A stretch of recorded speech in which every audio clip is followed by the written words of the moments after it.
our southern border, where Mexican drug cartels are turning to teenagers to smuggle people and drugs into the United States illegally, knowing teens are more difficult to prosecute in federal court.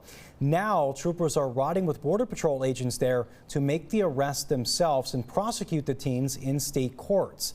Ellie Bradley has much more for us. Yeah, Texas DPS troopers and Border Patrol agents have teamed up to form specialized teams to combat the growing strategy of the cartels using minors to smuggle, because these minors are harder to prosecute on a federal level and they just don't have the detention facilities for them. So troopers and agents are teaming up to go after these juvenile smugglers. And while we were out with DPS here in the Rio Grande Valley, we saw as a 16-year-old from Mexico was arrested after smuggling two men, one from Mexico, one from Guatemala, into the United States illegally. Now, this wasn't his first time. This was actually his sixth time being busted for trying to do this. 16-year-old was hiding in the back of a truck bed when law enforcement found him. He said he was promised $220 a head for each of those guys. And he didn't care that he was sitting there in cuffs either. He was so brazen, flipping us off multiple times. Agents say he was combative, resisted arrest, and he was kicking the inside of the Border Patrol truck. But Lieutenant Chris Oliveras with Texas DPS says his demeanor changed pretty substantially when he learned that he's actually facing charges this time around. This particular 16-year-old has already been caught more than 5 times already. More than 5 times? More than 5 times bringing people across.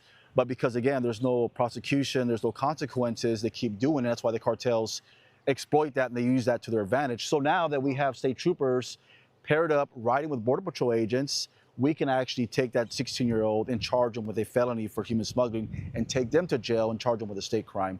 And that's been a deterrent. And it's certainly not a one-off, considering we were out here again with that specialized team. And check out the moments when they apprehended another 16-year-old who they believe was the guide of his group of 6, showing the trend in full force here in the RGV.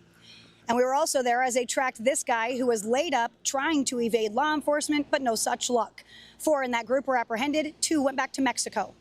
So now what exactly happens with these juveniles after they're arrested? Well, they're facing these felony human smuggling charges. So they're going to be held in a juvenile detention center for about 10 days while their case is reviewed. And then a judge is going to determine, are they going to spend weeks or months in custody? From there, they will have an ICE detainer lodged on them, so ICE will come and get them. And they're going to bring them back to Mexico because the vast majority of these juvenile smugglers are from Mexico. So they'll spend some time in a juvenile facility there where they'll be reunited with their parents. Back to you.